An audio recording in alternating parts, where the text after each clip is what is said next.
Hey guys, it's Dr. Becky Campbell, Doctor of Natural Medicine. Today I'm really excited because I asked you a few days ago what thyroid questions you'd have for me so that I could go live today and answer those questions for you. Plus, I'm going to talk to you a little bit about the types of foods you should be eating to support your thyroid health and the type of supplements that you would need and even some essential oils. So I'm going to wait for some people to jump on. I know this is kind of an odd time, so we might not have that many people today, and that's okay because I'm going to have it on a replay, so you guys will all get to see this. So let's first, while we're waiting, talk about some of the really important nutrients that we need to support our thyroid. So the first thing is iodine. We really need iodine in our diets, and we really don't have it's hard to kind of get iodine in your diet, especially since they took iodine out of salt. You know, a lot of people don't use iodized salt. But it's really important to support thyroid health. And the one, there's kind of an issue out there right now about whether Hashimoto's, if you have Hashimoto's, which if you have hypothyroid, you probably have Hashimoto's because about 90% of people with hypothyroid have Hashimoto's, which if you don't know what that is an autoimmune disease where your body is kind of tagged your thyroid as, the bad guy and it's kind of attacking it. So, and that can cause the thyroid levels to go down. And that's when a lot of people will start to get symptoms like hair loss, weight gain, constipation, depression, you name it, you can have it from the thyroid. So a lot of people with Hashimoto's, the autoimmune disease, are being told not to take anything with iodine. And it can be true for some people because it can be inflammatory to the body if you do have Hashimoto's, but it's usually in cases where you have a selenium deficiency. So what I always have my patients do is take something like, some form of kelp. You can even just sprinkle kelp flakes on your food, or you can take a kelp supplement. You can eat seaweed, and make sure that you have enough selenium. And you don't really need to take a selenium supplement. You can really get selenium from food. There's a lot of foods that are really rich in selenium, and the most easy food is probably Brazil nuts. So if you eat just 2 Brazil nuts a day, you're going to have the levels of selenium that you need, and then you'll be safe to have some form of iodine as well. So another really important supplement for the thyroid is vitamin C. And this is because, as I said, about 90% of people with any type of thyroid issue, with hypothyroid have Hashimoto's disease. So Hashimoto's disease, it's an autoimmune disease. So we need to support the immune system. So vitamin C is a really, really important supplement or nutrient that you can get from food as well to support vitamin C levels, as well as zinc, because zinc is very, very, very important for supporting the immune system. So another supplement I really like to use, and this one I actually usually just give as a supplement, is cod liver oil. And cod liver oil has so many nutrients in it. And with people with Hashimoto's, you really need to support vitamin D levels. Everybody needs to support vitamin D levels, but some people with Hashimoto's have trouble absorbing vitamin D. So cod liver oil is really good because it's full of vitamin D. And some people will have to take an additional vitamin D supplement, but that's okay. So another really important supplement I like to support the immune system is curcumin. And curcumin comes from turmeric. And it's a really powerful anti-inflammatory. And inflammation is at the root of all disease. So we want to really support inflammation as well as eating, foods that are not high in inflammatory properties. And we'll talk about those in a little bit. Another really important thing that you can definitely get this from food, and some people will get it from food, like fermented foods, but some people just take it as a supplement, and that's pre and probiotics. So we want to support the gut when we have Hashimoto's because that's where the immune system is. So it's so important to have a really, really healthy gut environment. And I'll talk about the gut a little bit more in a little bit. So I see we have a few people on. Hi, guys. What food can we find? I'm gonna, you know what? I actually am going to put a link to the thyroid PDF that I created. It's a free PDF, and it will list all this stuff for you guys. So let's talk. What I want to do first is I had a lot of questions on the post that I put the other day, and I want to kind of go through those because I really want to get to as many of those as I can. So let me just pull up my. I'm going to get on my phone here and pull up my Facebook so I can kind of look at that post and just go through them. Just give me a sec.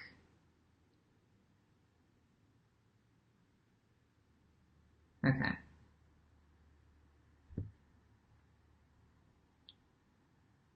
Okay, so the first question was from Cindy.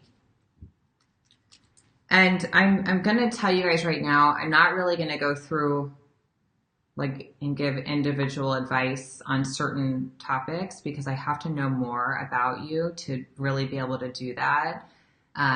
So I'm going to kind of just read through here. And I think I'm seeing this with a lot of the questions on here. People are saying that they feel all the symptoms of having thyroid dysfunction, and then they're going to their doctors and asking for a thyroid panel, and they're being told from the doctor that it's normal. So this is something I hear every single day in my practice. And what I want to say is that, first of all, the lab ranges are really, really wide for the thyroid, the conventional lab ranges. And functional medicine practitioners don't use those ranges because they're too wide. And what's happening is they're waiting until you're really bad and then saying, oh, you have a thyroid problem, when a year ago you told them I have a thyroid problem. And so what I like to do is shorten those ranges, and so does everybody who practices functional medicine. And everyone's ranges are a little bit different. I really like to see TSH, which is the thyroid stimulating hormone, and it's the most common marker tested. I really like to see TSH between a 1 and a 2 to a 2.5. So if you're getting tested and it's a 3 and over, the conventional range goes to 4.5, but that is way too wide. So you are right. Most likely, if you're seeing more than a 2 or 2.5 and it's starting to creep up, you're probably right. You probably do have a thyroid issue. So what you need to do is you need to, first of all, get a thorough thyroid panel. And unfortunately, most of the time, the tests that are being done are T3. Hold on, I just need to move this over because it's a little funky. Okay, the tests that are done are TSH and T4 free. And I don't know why T4 free is being done over T3 free, because what happens is T4 gets converted to T3, and T3 free is the most usable form of thyroid hormone in the body. So we really need to see T3 free. But what I want to do now is I want to kind of give you guys every lab that you should be requesting as far as the thyroid panel goes. So you want to ask for TSH, you want to ask for T4 and T3 free and total. You want to ask for reverse T3. You want to ask for T3 uptake. And you want to ask for the markers to see if you have Hashimoto's, which are antithyroglobulin and thyroid peroxidase. So ask your doctors for those markers. And if those markers come back in more of the ranges that I said, you need to, if your doctor won't take it seriously, you need to find a different doctor. And I would recommend a functional medicine doctor because they do look at it differently. And you want to catch it now before it becomes a big, big problem. And you have to be put on medication, and diet and stuff like that won't really help you fully at that point because you're going to have to be put on hormones. So that is what I would recommend for you, Cindy, is that you're making sure you're getting a thorough thyroid panel and that you're asking for some additional tests, because fatigue and feeling bad isn't always related to the thyroid. You can have adrenal issues, you can have sex hormone issues, and you can have gut issues. Gut infections make you feel terrible. They give you brain fog. They make you gain weight. They make you very tired. So does, cortisol issues. Cortisol being too high or too low can make you, have trouble sleeping and make you feel really fatigued, even if you've slept all night. So really you need to be asking for more testing. And like I said, this is your health. If your doctor will not do more tests, get a different doctor. Get a doctor who will take this seriously and do more tests, because you don't feel bad for no reason. So I think there was quite a few people, Susie, Diane, that's kind of my answer to what you asked. Lisa, same with you, Lisa. Okay. So for June, let me go back to your question, June. What I wanted to know from you, June, is you said there's 19 of you in your family that are on meds for either Graves or Hashimoto's, but still can't find anyone to help her. I don't know if she was tested for Hashimoto's, so I want to know that. So that would be really important, that she is tested for Hashimoto's, because if everybody in your family has it, or 19 people in your family have it, and she has the symptoms, the chances of her having it are really high. So, and there's so much you can do to help her. I mean, so much, especially early. So definitely get those tests done. And some of the tests that I was just talking about too would be good. Okay, so gluten. So does everybody, this is Lena. Does everybody with Hashimoto's have to be gluten-free? Yes, you do, because gluten, there's a few reasons. One is gluten causes leaky gut. Leaky gut is literally an open doorway to more autoimmune disease. So when you have one autoimmune disease, you're already 3 times more likely to get another one. And then you throw leaky gut into the mix and you're way more likely. So yes, you want to get gluten out of the diet. Gluten absolutely causes leaky gut. So get it out of the diet, keep it out of the diet. There are so many things you can do now being gluten-free. But one really, really important note I want to make is don't go buying gluten-free products that are still crappy food, like, with corn and all that stuff in there. You want to be eating real food. So you don't want to just stock up on, gluten-free pretzels and that kind of stuff. That's not real food. So, but yes, you do. And there's another reason too. There's something called molecular mimicry. And that's where our body, it's kind of like a case of mistaken identity. So your body thinks that one thing is another. So a lot of times that happens with gluten and the thyroid. So when you eat gluten, your body can start attacking the thyroid. So you definitely need to keep it out of the diet. And so many people will say to me, I went gluten-free and I didn't notice anything. It doesn't matter if you noticed anything. It's not necessarily causing a symptom. It's causing something to happen in the body that is making you sick.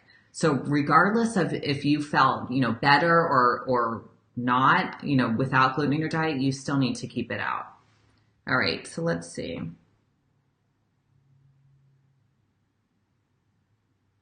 Sonia, you asked about hair falling out. That is a really common side effect of thyroid issues, but it can be related to other stuff too. I mean, a lot of other stuff. There's autoimmune diseases that cause hair loss. There is, sex hormone imbalance that causes hair loss. So I would highly recommend that you, whatever you find, everything going on in your body, you have your sex hormones checked. You have, your thyroid checked. You didn't say if you have a thyroid issue. I'm assuming that you do, but you make sure your gut is healthy. You do, you eat all the right foods. All of these things, and then you should start to, the healthier your body is, your hair should stop falling out. It can't always be pinpointed to one thing. It can't always be like, oh, my thyroid, I'm taking thyroid hormone, my hair should stop falling out. It doesn't work like that, because it could be something else. So really the answer to so many of these questions is get more thorough testing and find out what's going on. Okay. Let's see.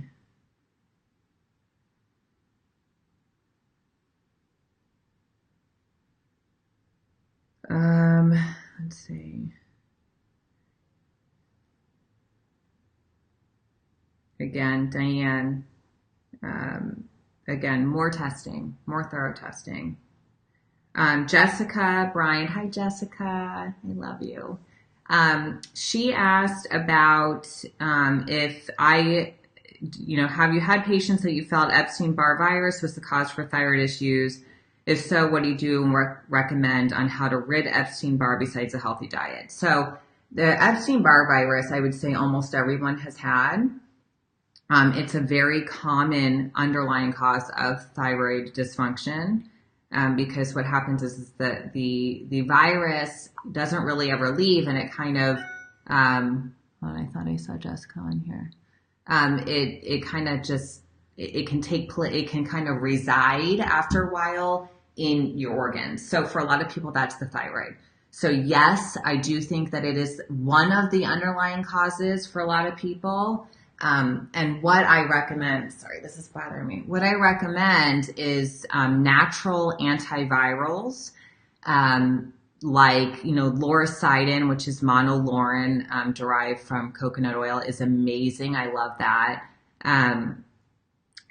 Cat's claw is really good. Lemon balm is really good. There's different blends. I think Jessica, we've spoken about Priority One Bio-vegetarian, that's good.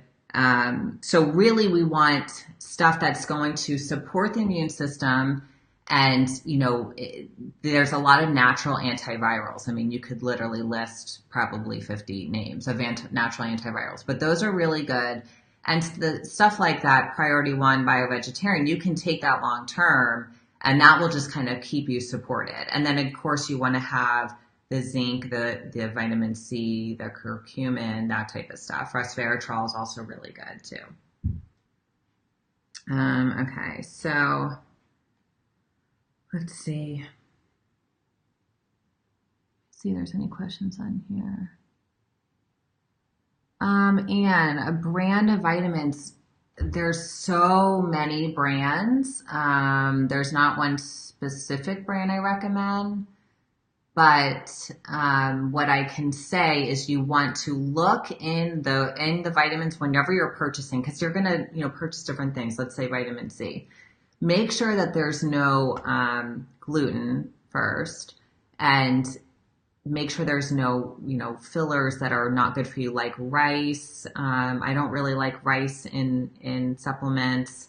Unnecessary sugars, dairy. I already said gluten. So you'll see the good ones will have a list like this does not contain A, B, C, D, E. So get one of those, and not from like the store, not from GNC, not from Walgreens and your grocery store. Those are not going to be good quality most of the time. I would go online on Amazon or whatever. There's a bunch of different websites, but I would get something that's more reputable than that.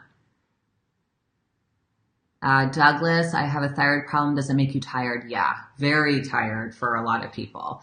But like I said, it's usually not just the thyroid that's the problem. It's usually a combination of different systems in the body that are not working together to cause you to feel bad. So I always recommend having adrenal function test, and do not use blood for that because it's not very accurate. So you want to work with a practitioner who can order the right testing for you. But look into the adrenals, because the adrenals and the thyroid, they run on the same axis. So they work, very closely together. So if one's not working well, the other one won't really either. So you have to support everything. You can't just work on one thing. Kathy, are these tests covered by insurance? It just depends. Blood work usually is. But like the good adrenal tests, not usually, the gut tests, not usually, but to me, there's nothing more important than your health. So sometimes you have to spend money on things. Okay, so Lisa, you said, I have hypothyroid. Even though my numbers are normal, I don't feel any better as far as fatigue goes. Any suggestions? Again, same thing. Not only testing the adrenals and for gut infections, and there's heavy metal toxicity, vitamin deficiencies can make you very tired. So really just thorough testing is going to be your best bet for anyone who's not satisfied with the way that they feel while they're taking any type of thyroid hormone treatment or whatever. If you're not feeling right on it, there's something else going on. So that's what you have to figure out. Okay, so this is a really good question. Marianne asked, does elevated antibody levels mean Hashimoto's? And the answer is no.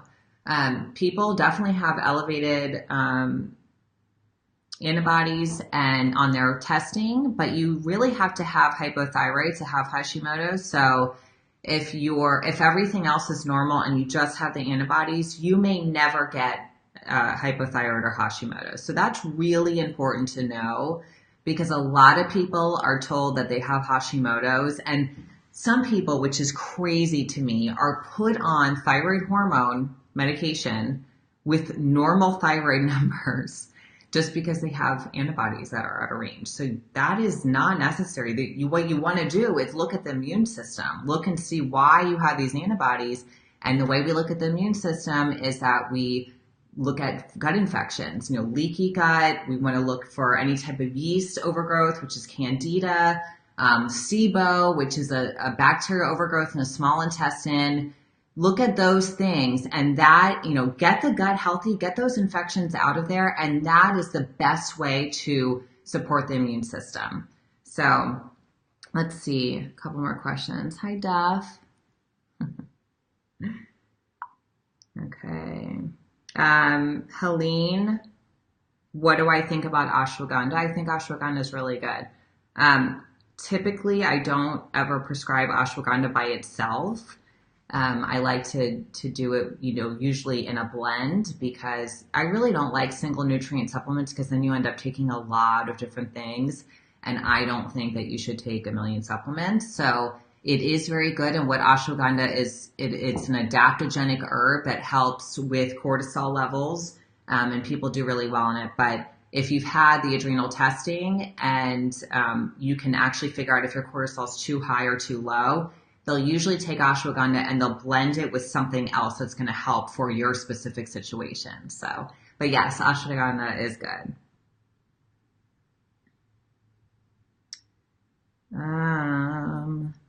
Let's see.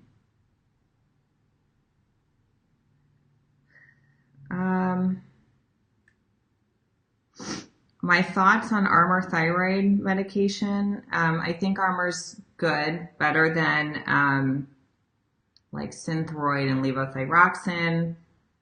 I like Nature Throid. I like WP Thyroid. Those have less fillers than anything. I think WP probably has the least.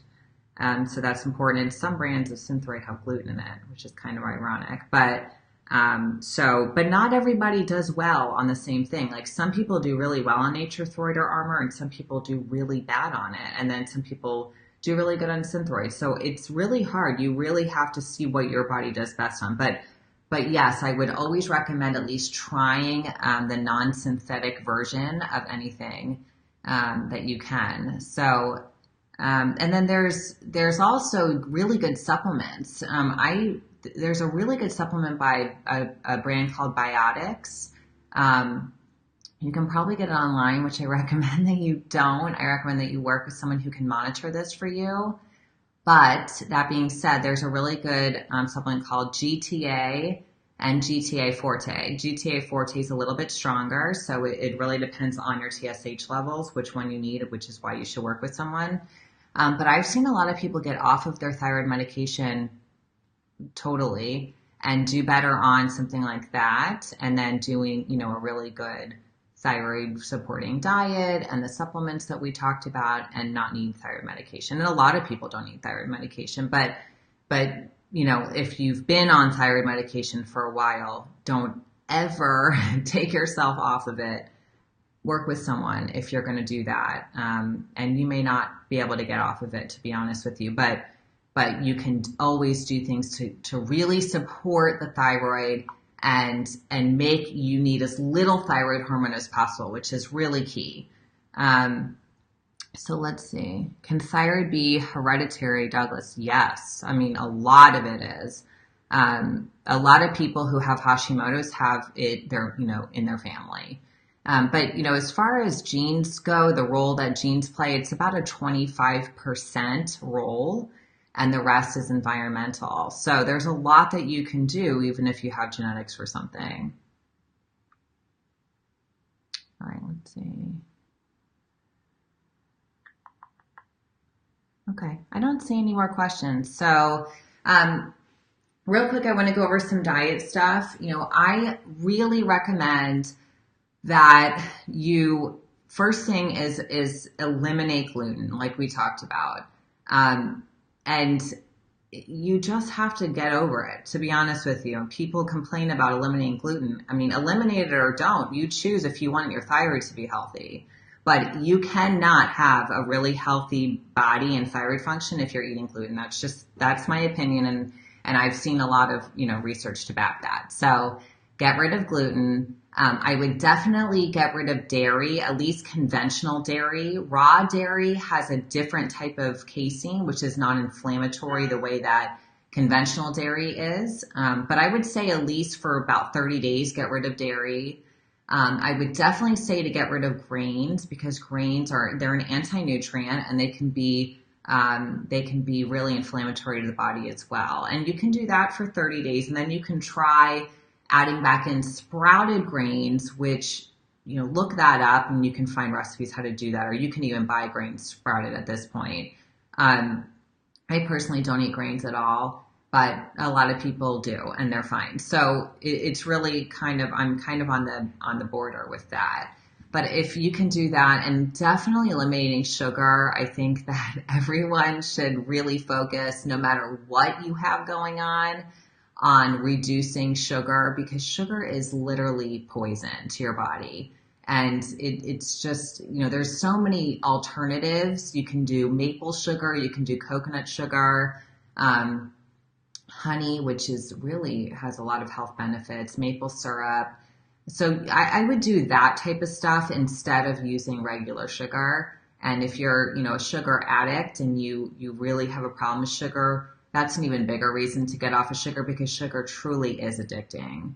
And when you stop eating it, you really stop craving it. So I would try that. I do have a program I put together. It's an elimination diet. It helps you learn how to eliminate the most inflammatory foods, and eat foods that are going to support your thyroid. And it gives you, a 30-day meal plan and a bunch of recipes and all that. So I'll put a link to that in the comments or above when I post this video. But other than that, I would really recommend that you try incorporating foods high in the nutrients that we talked about, like selenium and all that. And if you can't get it in the food, then introduce these supplements, and really consider working with someone to get more thorough testing, and really focus on diet. So I really hope you guys learned a lot today. I am working on a video email series, so I can give you guys a little bit more organized information about this. This was just kind of a chat today. But I am going to do some free webinars and some free email series about this stuff. So I really want to help you guys. So many people are suffering with thyroid issues. I had a thyroid issue, and it was being caused by the foods I was eating, which I didn't think I was eating bad. But I also had really bad cortisol issues. I had gut infections, and I had no idea.